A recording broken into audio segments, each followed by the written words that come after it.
अगले हफ्ते बजट आने वाला है, देश का बजट। प्रधानमंत्री तीसरी बार शपथ लेकर बने हैं और इस तीसरे टर्म में उनका यह पहला बजट होगा जो तय करेगा कि भारत 2047 में विकसित राष्ट्र के तौर पर हो जाए, जो तय करेगा कि भारत की इकोनॉमी तीसरे नंबर पर आ जाए, जो तय करेगा कि इस देश की कॉरपोरेट की अपनी इकोनॉमी इस देश की इकोनॉमिक पॉलिसी में कैसे तब्दील होती हुई दिखाई देने लगी।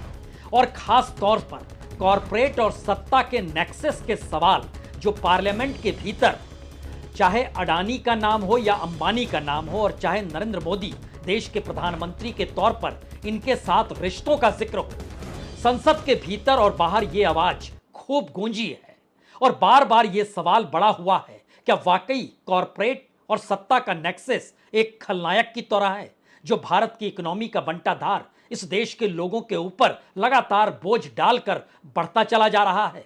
तो अपने जहन में इस बात को शुरू में बैठा लीजिए और उसके बाद जरा परिस्थिति को परखना शुरू कीजिए कि मुंबई से चार्टेड से दिल्ली कोई पहुंचे और अपने बेटे की शादी का निमंत्रण पत्र लेकर वह 10 जनपद पहुंचे, लेकिन वह निमंत्रण पत्र लेकर 7 लोक कल्याण मार्ग नहीं पहुंचे। यानी गांधी परिवार को न्योता दिया जाए, सोनिया गांधी को न्योता दिया जाए 10 जनपद पहुंचकर, लेकिन दिल्ली में ही प्रधानमंत्री के घर पर नहीं जाया जाए। और इन सबसे उलट प्रधानमंत्री उस विवाह समारोह में शामिल होने पहुंच जाएं, विवाह के अगले दिन आशीर्वाद देने वह पहुंच गए, लेकिन गांधी परिवार का कोई शख्स उस शादी में ना जाए। इस देश के भीतर में जितने भी मुख्यमंत्री हैं, जो भी कैबिनेट मिनिस्टर हैं, जो भी विपक्ष के नेता हैं और खास तौर से इंडिया गठबंधन के जो छत्रपों के साथ जुड़े हुए जो भी चेहरे आपके जहन में आते हैं, सभी को निमंत्रण भेजा गया, सभी से टेलीफोन पर बातचीत हुई। हर 2 दिन के बाद हर किसी को दोबारा फोन गया और ये फोन लगातार की घंटी बजती रही तब तक जब तक कहा नहीं गया कि हम मुंबई आएंगे। यानी कन्फर्मेशन चाहने के लिए मुंबई सक्रिय रही और दिल्ली से लेकर तमिलनाडु तक या केरल तक कहीं पर भी किसी भी मुख्यमंत्री को यह संदेश उससे लिया गया कि आप जरूर आएंगे।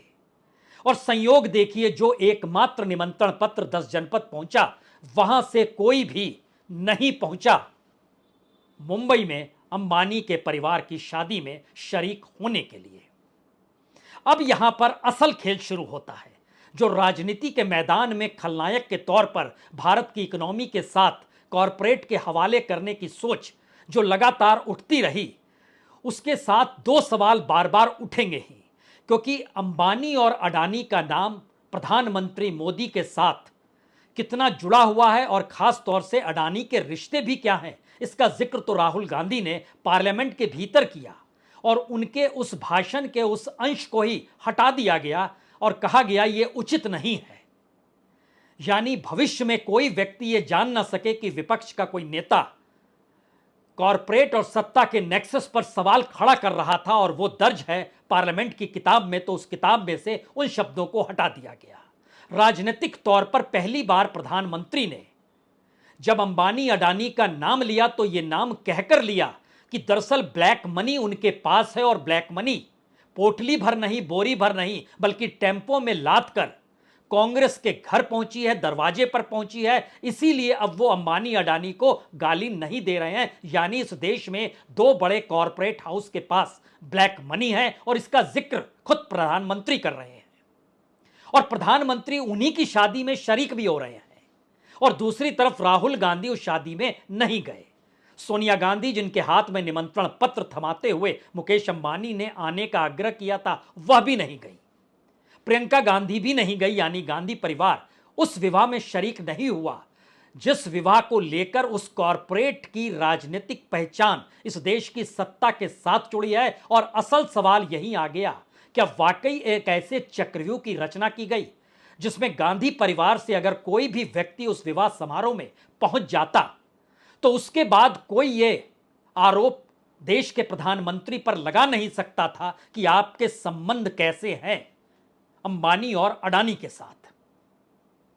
और क्या इस पूरे के पूरे चक्रव्यूह में इंडिया गठबंधन से जुड़े वो तमाम छत्रप फंस गए जो पूरे चुनाव के वक्त तो अंबानी अडानी कहते रहे, लेकिन विवाह समारोह में पहुंचे। अब उसके बाद जो बजट आने वाला है, उस बजट को लेकर जो अभी से कयास लग रहे हैं, वो 2047 में भारत विकसित कैसे हो जाए, इस दिशा का ताना बाना बुनने वाला ये बजट होगा। यानी निजीकरण की सुनामी आने वाली है। इस देश के भीतर इंफ्रास्ट्रक्चर पर करोड़ों खरबों रुपए खर्च होने वाले हैं। इस देश के भीतर की नीतियों में जो रिफॉर्म की स्थिति है, वो एग्रीकल्चर से जुड़ेगी, लैंड से जुड़ेगी।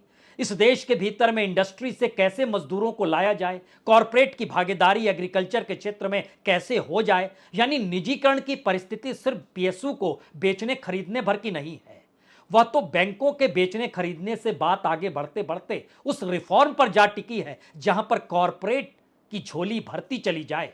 और अगर ऐसा बजट आता और इन बजट को लेकर कोई सवाल पार्लियामेंट में कैसे करेगा, उन तस्वीरों के साथ जहां पर अखिलेश यादव का जिक्र हो, तेजस्वी यादव का जिक्र हो, ममता बनर्जी का जिक्र हो, उद्धव ठाकरे का जिक्र हो, शरद पवार का जिक्र हो। यानी विपक्ष की कतार में बैठे हुए नेता अपने तौर पर जब उसी परिवार में शामिल हो जिस परिवार के अनुकूल इस देश की अर्थव्यवस्था और बजट जा रहा हो, तो कैसे आप बहस में उन बातों को लेकर आएंगे। उसके लिए बड़ा नैतिक बल चाहिए, और यह नैतिक बल क्या इस दौर में विपक्ष ने गंवा दिया। और लेकिन राहुल गांधी ने या कहें गांधी परिवार ने उस विवाह समारोह में नहीं जाकर उस नैतिक बल को अपने साथ रखा कि अगर हम कह रहे हैं कि कॉरपोरेट के साथ गलबैयां डालते हुए मौजूदा मोदी सत्ता इस देश की अर्थव्यवस्था का बंटाधार कर रही है और इस देश की पूंजी को कॉरपोरेट के हवाले कर रही है, तो फिर यह आवाज थमेगी नहीं। तो क्या पूरे प्लान को एक झटके में राहुल गांधी ने चौपट कर दिया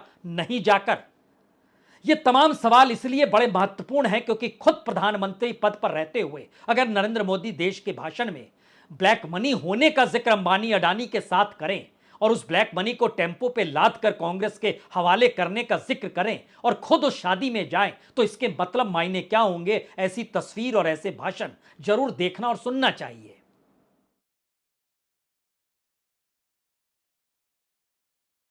जरा ये साझा घोषित करें कि इस चुनाव में ये अंबानी अडानी से कितना माल उठाया है, काले धन के कितने बोरे भर करके रुपये मारे हैं, क्या टेम्पो भर करके नोटे कांग्रेस के लिए पहुंची है, क्या सौदा हुआ है।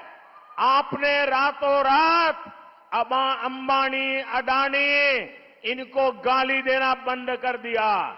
जरूर दाल में कुछ काला है। 5 साल तक अंबानी अडानी को गाली दी और रातों रात गालियां बंद हो गई।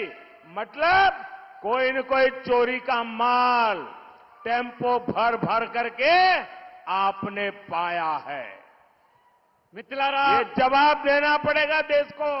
तो प्रधानमंत्री अपने तौर पर क्या कुछ कह गए, उस बात पर अगर वह टिके रहें या इस देश की जांच एजेंसी प्रधानमंत्री की बात को एफआईआर की तरह दर्ज कर ले, तो अगले दिन ही छापा अंबानी अडानी के यहां सीबीआई और ईडी का तो पड़ जाना चाहिए।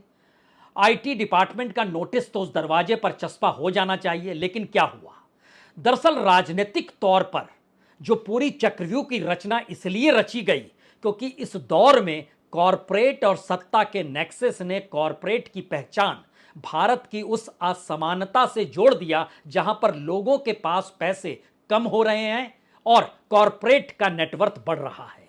उसने इस बात से जोड़ दिया कि कॉरपोरेट मुनाफे का प्रतीक है और मुनाफे के लिए इस देश के भीतर अगर सब कुछ उसे सौंप दिया जाएगा तो उसके बाद महंगाई तो खुद ब खुद आएगी, क्योंकि उसे तो मुनाफा कमाना है, लोगों की जरूरतों और सामाजिक परिस्थितियों को तो नहीं समझना है। यह काम तो सरकार को समझना है और सरकार ने अपनी नीतियों को उनके हवाले कर दिया। तो महंगाई बढ़ रही है, इसकी वजह भी कॉरपोरेट और सत्ता का नेक्सस है।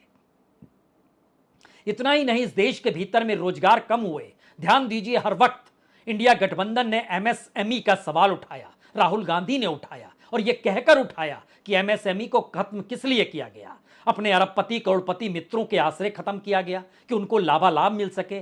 यानी रोजगार इस देश में ना होना, एमएसएमई का खत्म होना, यह भी कॉरपोरेट के हित में है। यानी इस देश के भीतर में जो असमानता है, जो महंगाई है, जो बेरोजगारी की स्थिति है, इन सारी परिस्थितियों के पीछे कहीं ना कहीं वही कॉरपोरेट है जिस कॉरपोरेट ने निमंत्रण देने के लिए दिल्ली के जरिए चार्टेड प्लेन पकड़कर 10 जनपद गए, लेकिन वो प्रधानमंत्री के घर नहीं गए, किसी मंत्री के घर नहीं गए, किसी मुख्यमंत्री के घर नहीं गए, किसी नेता विपक्ष के घर नहीं गए, किसी के यहां नहीं गए, लेकिन सभी वहां पहुंचे और निमंत्रण जो एकमात्र जिस घर में दिया गया वो नहीं गए। तो क्या पूरा प्लान धराशायी हो गया? क्योंकि राहुल जिन सवालों को उठा रहे हैं राजनीतिक तौर पर, उसकी गूंज पूरी दुनिया में है।